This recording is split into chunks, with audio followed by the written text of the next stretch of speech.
Assalamualaikum warahmatullahi wabarakatuh. Pada pertemuan kali ini saya akan menjelaskan mengenai metode divide and conquer ya, atau bisa disingkat atau biasa disingkat dengan metode DNC.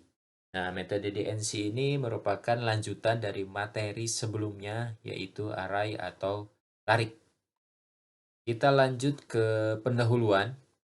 Ya, jadi jika mengacu kepada pendahuluan bahwa komputer ini kan pada awalnya itu sebagai perangkat atau alat atau tools untuk mengkalkulasi.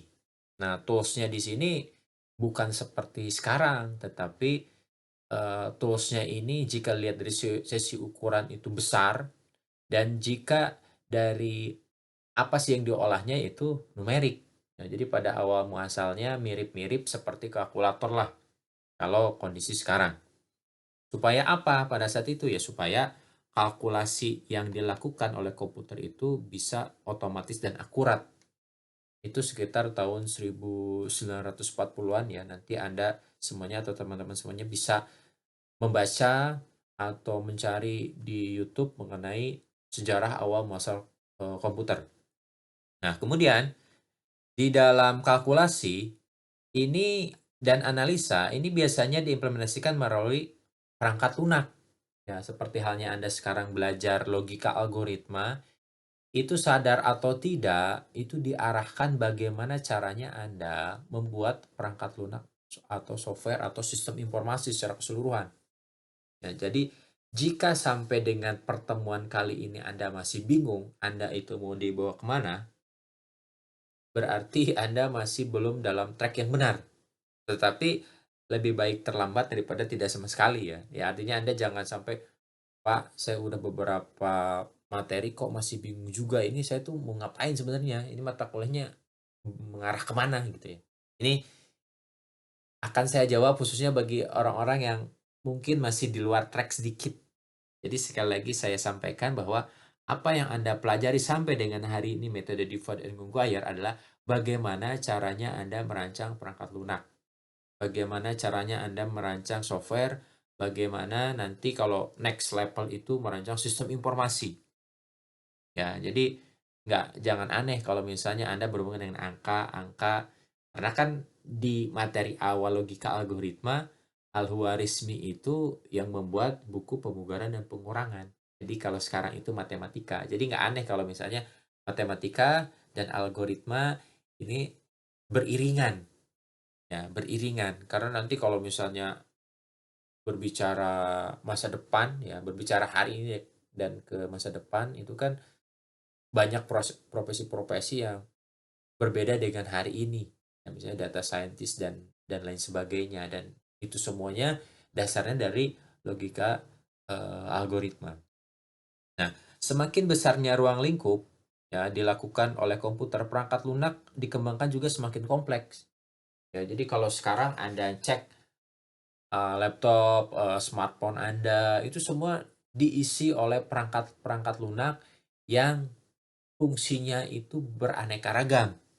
Ya, mulai dari yang paling sering mungkin Anda kunjungi sosial media, kemudian ada misalnya, untuk kalkulator, atau sekarang masalah investasi, reksadana, kriptografi, ya saham dan sebagainya, itu kan semua semua pakai perangkat lunak.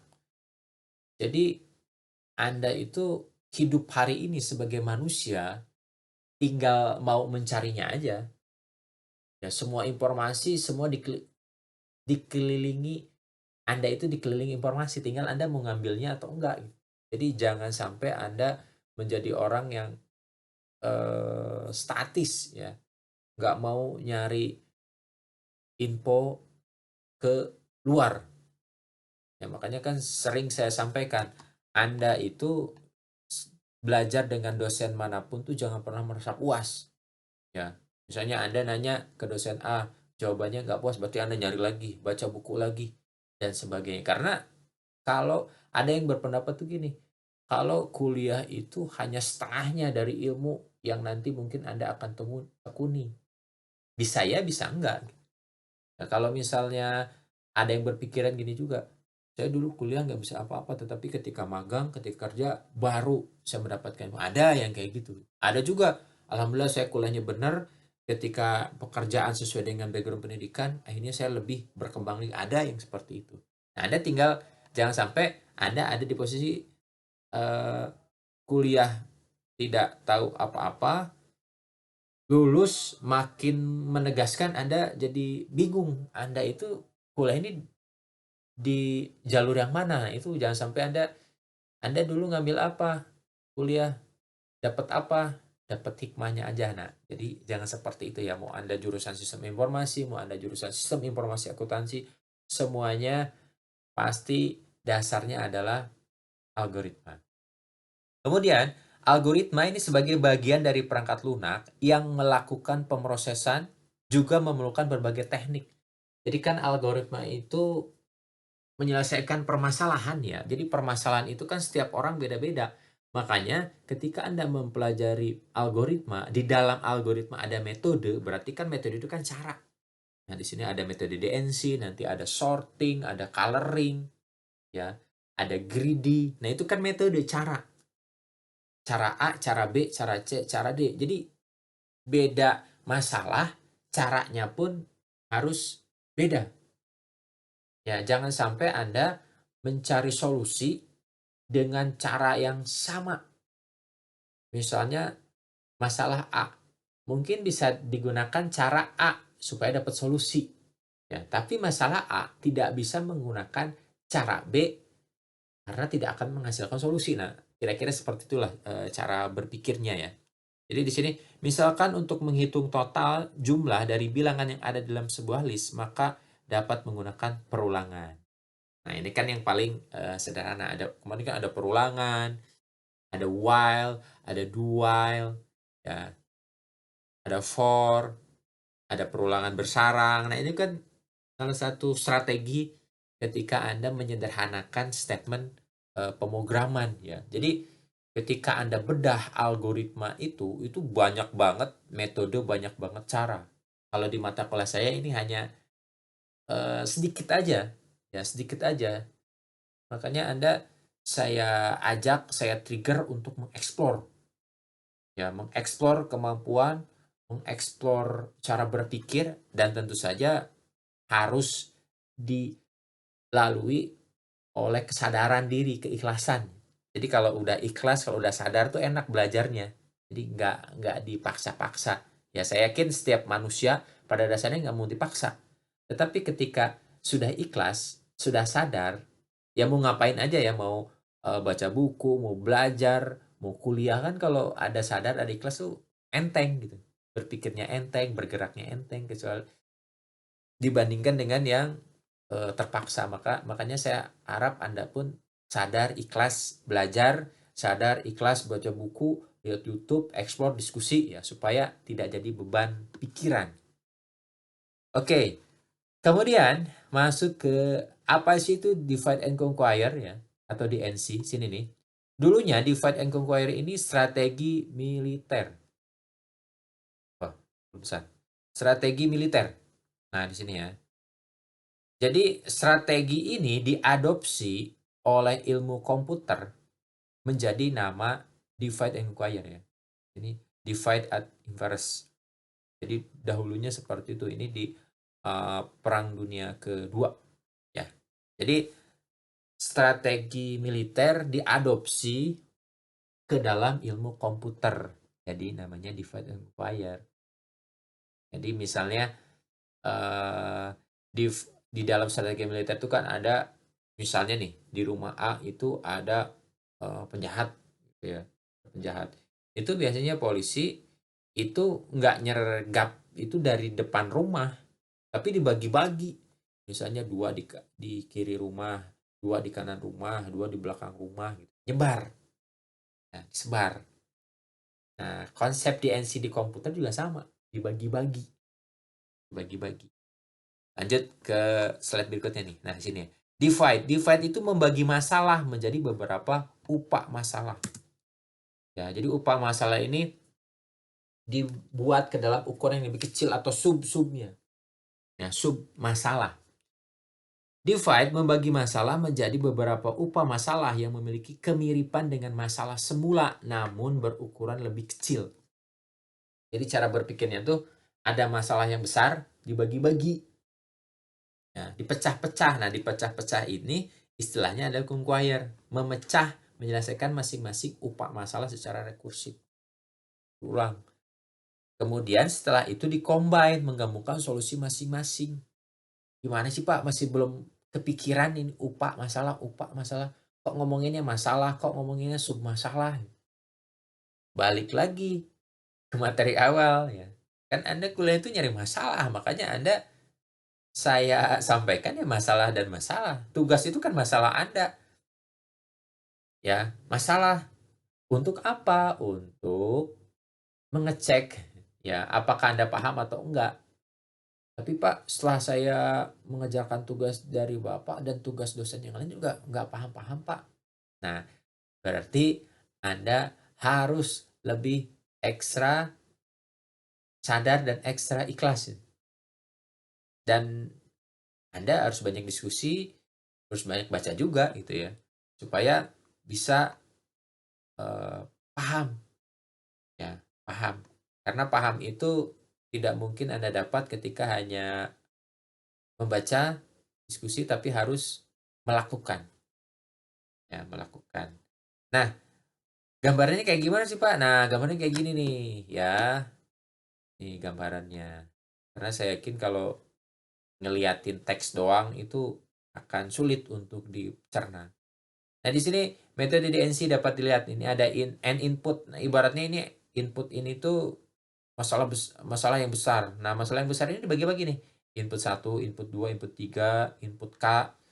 Begitupun di sini subproblem satu, subproblem 2, ya. Ada subsolusi, subsolusi. Nah, ini tuh pemecahan masalah. Ya, jadi memecahkan masalah dari masalah yang besar.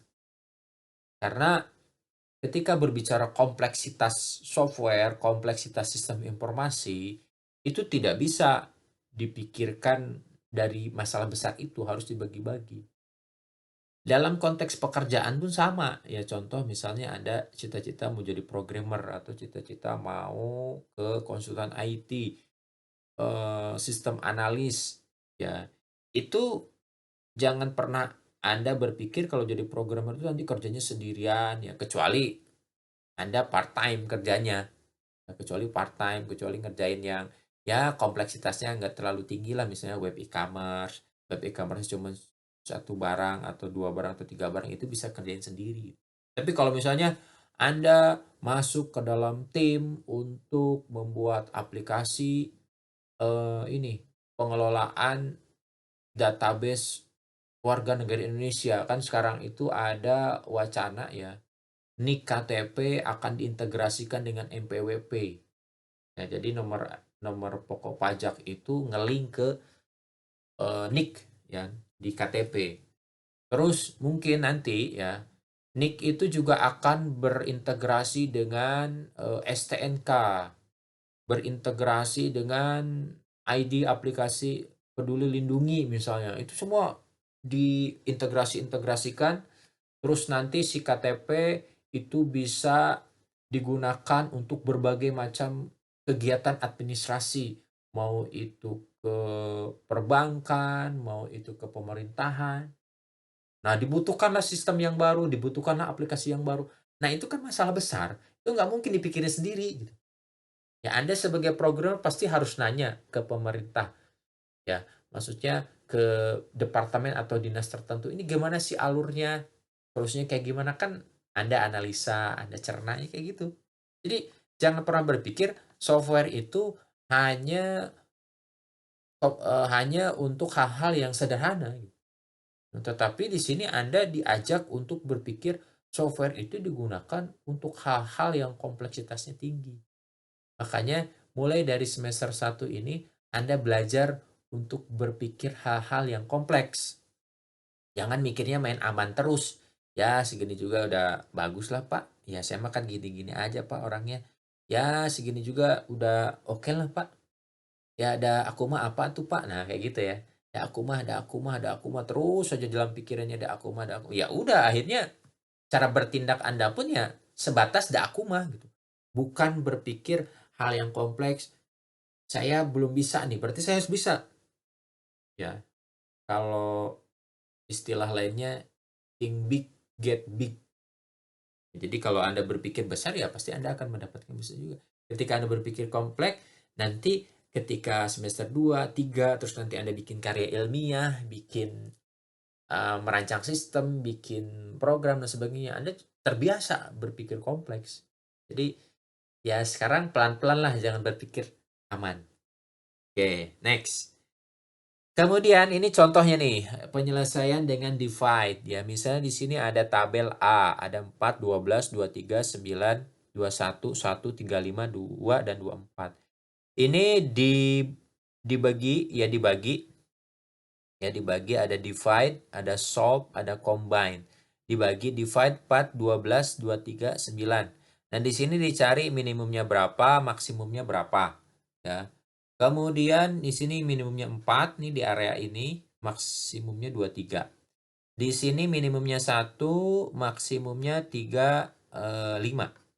Ya, kemudian di combine ini bisa dilihat nih minimumnya berapa? 1, maksimumnya 3, 5. Nah, ini contoh penyelesaian dengan divide and conquer. Di sini ada, kan Pak langsung sebenarnya bisa dilihat dari sini juga minimumnya 1, maksimumnya 3, 5. Iya, ini contoh sederhana supaya Anda tahu alur proses dari divide and conquer. Ya bukan konteksnya langsung aja Pak kok Bapak ribet ya. Ya bukan kayak gitu, tapi ini contoh penggambaran alur dari divide and conquer. Karena kalau contoh itu pasti yang mudah. Ya Bapak sih ngasih contoh yang mudah-mudah. Ya di mana-mana juga contoh pasti mudah. Kalau contoh udah susah ya gimana menerjemahkannya? Ya. Jangan berpikir kritis di tempat yang salah. Berikutnya sama juga di sini. Ya, ini alur secara spesifik dari metode divide and conquer. Kalau di sini dua-dua ya. Tapi ujung-ujungnya tetap di sini ada minimum 1, maksimum 3, 5. Oke. Berikutnya, masuk ke sorting. Ya, sorting ini adalah proses menyusun elemen dengan tata urut tertentu. Ya, dan proses tersebut terimplementasi dalam bermacam aplikasi. Ya, contoh misalnya di sini aplikasi perbankan. Saya pribadi belum pernah bekerja di perbankan, ya, tetapi saya coba berempati, ya,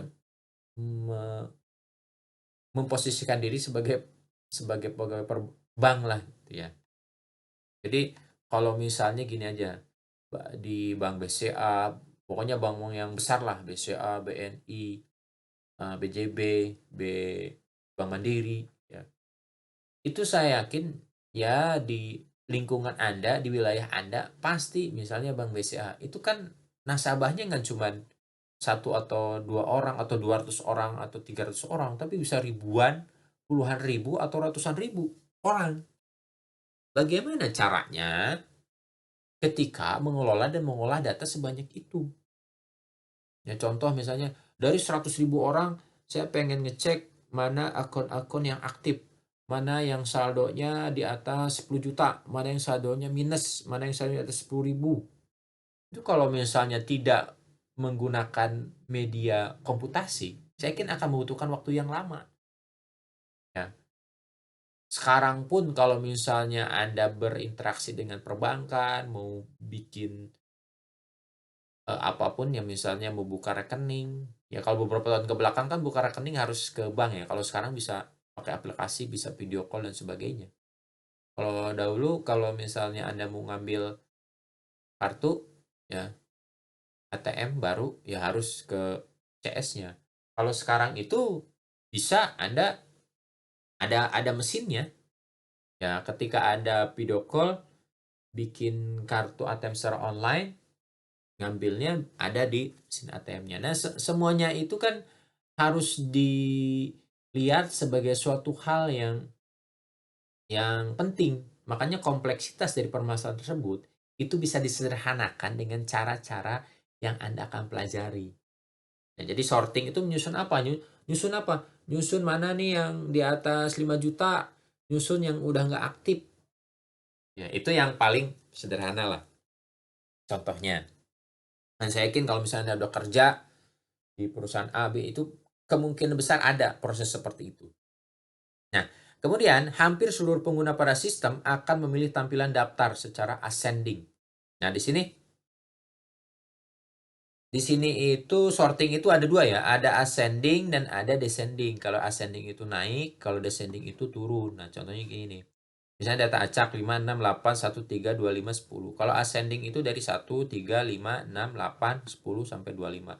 Kalau descending itu dari yang terbesar ke yang terkecil. Nah, ini contoh penggambaran dari sorting.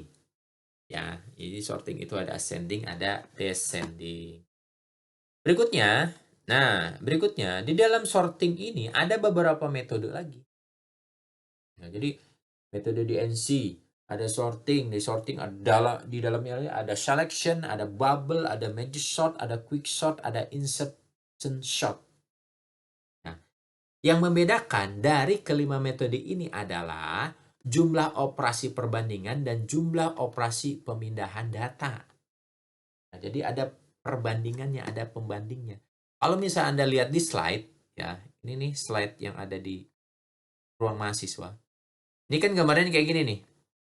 Nah, ini sama aja kalau tadi kan ini dari slide yang saya buat. Nah, kalau ini dari slide yang di kampus ya. Ini kan ada iterasi, ada pengulangan ya. Misalnya di sini 2, 10, 15. Ini kan belum terurut nih. Ya, belum terurut. Ya harus diurutkan. Ini ada langkah 1, langkah 2, langkah 3. Ya. Ada ketentuannya di sini. Pengecekan dimulai data ke 1 sampai dengan data ke N. Tentukan bilangan dengan indeks terkecil. Nah, tukar bilangan dengan indeks terkecil tersebut, lakukan langkah 2 sampai urutan yang optimal. Ya, optimal. Nah, kalau misalnya di sini pemahaman dari selection sort dengan cara pemilihan atau proses kerja dengan elemen data terkecil kemudian dibandingkan ditukar sampai dengan elemen itu menghasilkan pola data yang telah di-sort. Ini gimana sih Pak? Bapak ngomong apa sih? Nggak jelas ya Pak? Oke. Saya coba perlihatkan. Ya ini pertama ini kan metode selection sort. Ya, saya coba perlihatkan pakai animasi. Ini animasi. Nah mudah-mudahan kalau yang tadi kan dengan verbalnya. Kalau ini pakai animasi. Mudah-mudahan kalau pakai animasi itu ada gambaran lah meskipun sedikit. Minimal dari sedikit itu bisa bertambah banyak, banyak, banyak. Oke. Ini ada huruf yang belum terurut. Nah, ini MIXEDUP ya. Ini bukan mie sedap, bukan ya. Bukan mie sedap ini. MIXEDUP. Nah, ini pakai selection sort. Kita coba lihat di sini selection sort. Konsepnya. Dengan cara pemilihan atau proses data terkecil kemudian dibandingkan. Oke, ini. Data terkecil dibandingkan. Oke, kita lihat. Ini adalah osimeternya. Ini menghitung jumlah pembandingnya. Jumlah dari waktu pemindahan. Nah, seperti yang di sini nih. Jumlah operasi dan jumlah operasi pemindahan data. Nah, kalau osimeter ini dihitung dalam satuan angka. Oke, kita coba cek. Kita play. M, ya. Kemudian dibandingkan ke huruf yang paling terkecil. Oke, kita cek. M, temu D. D disimpan ke sini. Nah, ini tuh ibaratnya seperti arraynya. Jadi kalau yang udah sesuai urutan, ini masuk ke sini nih. Ya. Oke, kita ulang lagi. Jadi sorting itu adalah mengurutkan ke posisi yang sebenarnya. Jadi ini mengurutkannya gimana? Kalau ini mengurutkannya dari yang terkecil ke yang terbesar.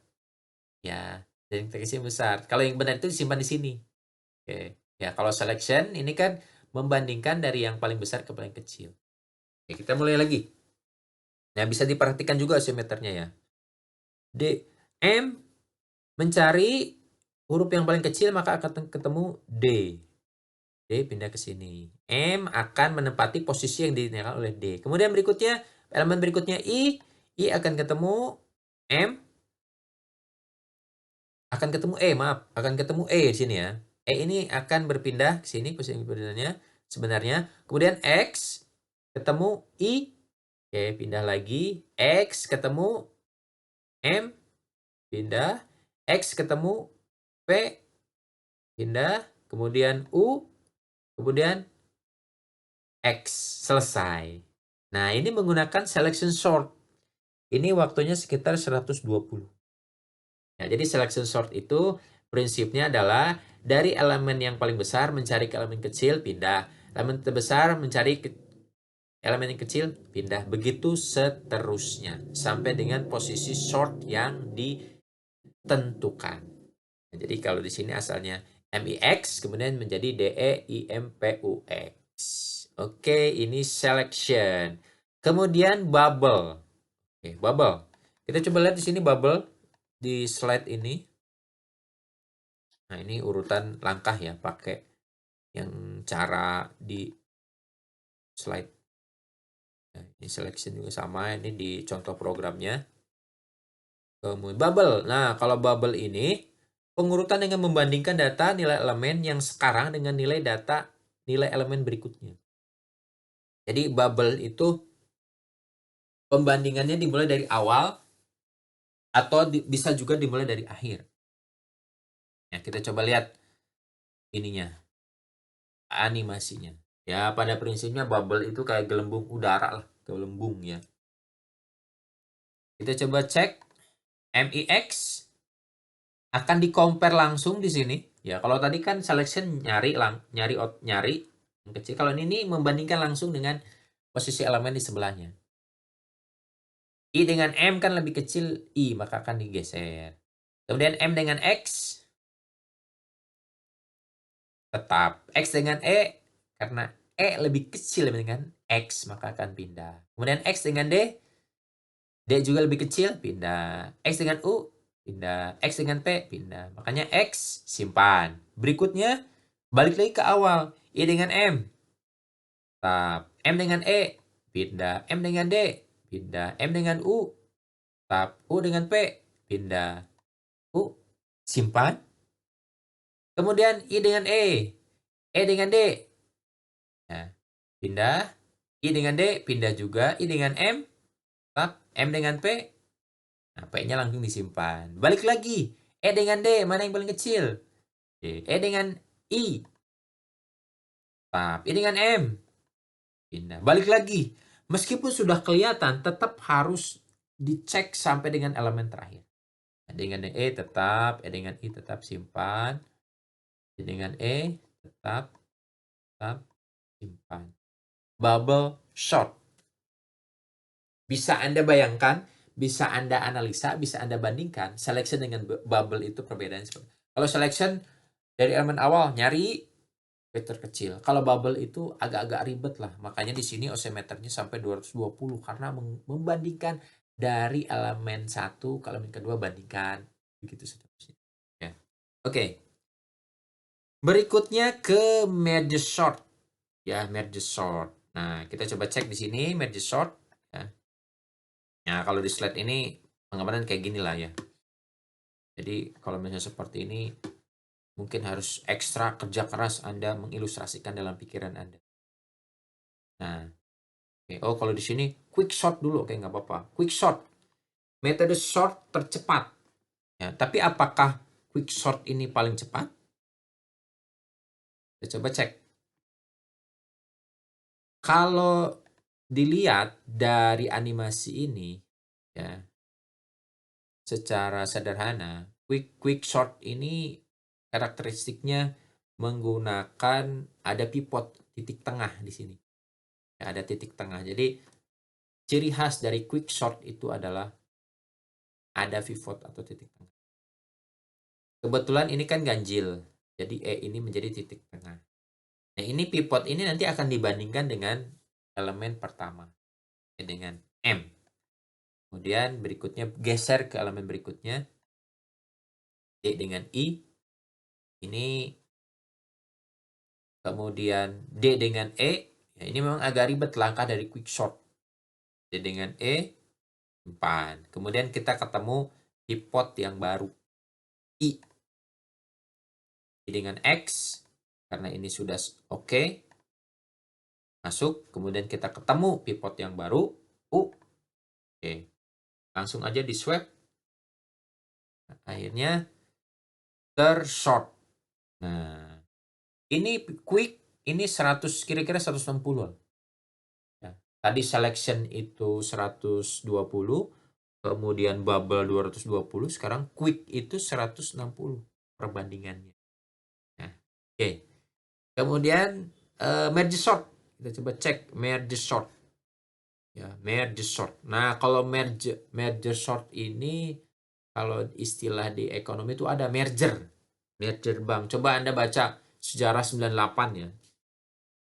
Kan Pak, saya baru lahir ya, mungkin udah baca-baca lah. Sejarah 98 yang ketika itu ada krisis moneter. Nah, krisis moneter ada beberapa bank itu yang dilebur karena pailit, karena bangkrut. Nah, itu dilebur jadi satu. Kalau sekarang tuh namanya Bank Mandiri. Jadi Bank Mandiri yang hari ini Anda lihat itu adalah gabungan dari beberapa bank yang pailit ketika krisis moneter tahun 1998. Merger, digabungkan, penggabungan.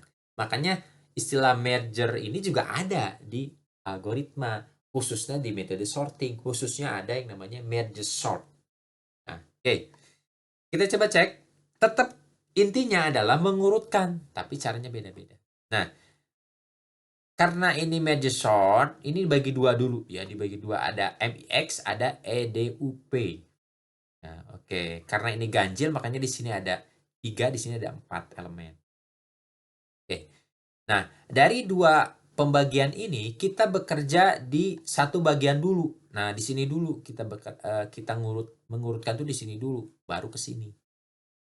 Oke. Nah, ini dibandingkan lagi seperti biasa. Ya, I lebih kecil dibandingkan dengan X. Oke. Kemudian IM X. Ya, ini sudah terurut. Kemudian kita bandingkan lagi gini. DE, PU. D, E, P, U. Nah, dari dua pembagian ini baru kita di merger. Kita digabungkan lagi. D, E, I, M, P, U, X. Wah, ini osimeternya sampai 260-an. Nah, bisa Anda bandingkan kan beberapa dari 4 metode sampai dengan merge sort. Kalau selection dari elemen pertama nyari, kalau misalnya bubble tiap elemen dibandingkan, kalau misalnya quick ada pivot titik tengah bandingkan, kalau merger dibagi dua dibandingkan lagi di sort. Oke, ini yang merge sort. Kemudian yang terakhir ada insert. Nah, insert sort. Coba cek insert sini. Insert ini pada prinsipnya mirip seperti halnya Anda main kartu. Main kartu kan suka Anda pegang kartu, sudah diacak kartunya, kemudian kartu itu Anda dapat, kemudian Anda urutkan isi dari kartu itu supaya Anda nggak bingung. Begitupun sama di sini. Di insert ini adalah menyisipkan seperti halnya Anda main kartu. Kita cek I lebih kecil dibandingkan M, maka akan disisipkan. X lebih besar dibandingkan dengan M, maka akan disisipkan setelah M. Kemudian E lebih kecil dibandingkan dengan I, maka akan disisipkan sebelum I. Kemudian D ini lebih kecil dibandingkan dengan E, maka akan disimpan sebelum E. U lebih kecil dibandingkan dengan X, maka akan disisipkan antara M dengan X. Nah, P lebih kecil dibandingkan dengan U, maka akan disisipkan di antara M dengan U. Oke, ini osimeternya sampai hampir 300. Ya, bisa Anda bandingkan dari selection, dari insert, dari bubble, dari merge sort, dari insertion sort, ya. Itu yang paling cepat yang mana? Ya, kalau misalnya Anda mau ngulang lagi video ini lebih bagus. Ini yang paling cepat yang mana sih? Misalnya Anda pas tadi dengerin penjelasan sebelumnya agak-agak kurang fokus ya. Oke, jadi ini yang dinamakan metode sorting dengan 5 metode. Ya, ada selection sort, bubble sort, merge sort, quick sort, insert. Anda tinggal pahami karakteristik kinerja dari masing-masing metode ini. Ya, jadi jangan jangan dibuat bingung. Tuh. Gimana caranya supaya paham? Nah, Anda ngerjakan tugas juga. Pak, tugas lagi, Pak. Yang kemarin juga masih ada, Pak. Kan supaya paham. Jadi supaya paham itu harus mengerjakan. Tapi Pak, udah ngerjain tugas juga belum paham juga. Mungkin Anda belum ikhlas. Mungkin Anda belum sadar. Karena saya yakin kalau udah sadar dan ikhlas akan paham dengan sendirinya. Karena otak manusia itu sudah dibuat secara sempurna. Ya, tinggal Anda sebagai manusianya memilih mana yang harus dilakukan, mana yang harus tidak dilakukan. Tidak dilakukan itu adalah keterpaksaan, berpikir berat. Ya, makanya mengalir aja. Ya, mengalir aja, Anda lakukan aja. Pak, kerjaan saya juga di kantor udah berat, Pak. Oh, ini tambahin lagi. Ya, nggak apa-apa. Namanya juga manusia. Ya, manusia itu ya harus seperti itu. Jangan selalu di zona nyaman. Apalagi Anda masih muda. Ya, oh ya umur-umur 20, 30, 40. Ya, jangan berpikir zona nyaman terus lah. Ya, berpikir untuk hal-hal yang menantang Anda. Ya salah satunya ini aja lah. Anda buat ini, latihan ini kan cuma sedikit aja nih elemennya. Ya, coba gunakan metode 5 metode selection, insert, bubble, merge, quick sort. Ini individu, ya individu. Dikumpulin nggak Pak? Ya dikumpulin, cuman nanti saya kasih tahu ngumpulinnya kapan.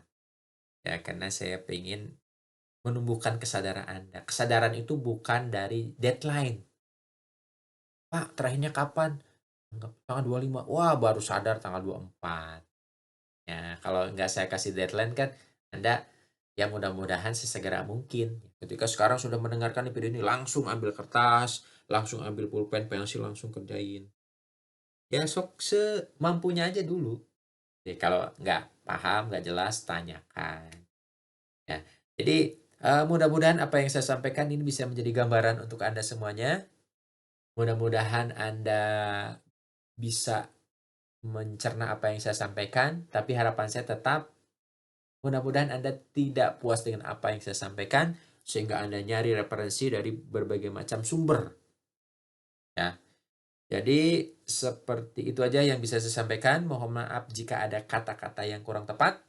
Saya tutup materi metode divide and conquer. Next nanti ada metode berikutnya. Mohon maaf jika ada kata-kata yang kurang tepat. Wabillahi taufiq wal hidayah. Wassalamualaikum warahmatullahi wabarakatuh.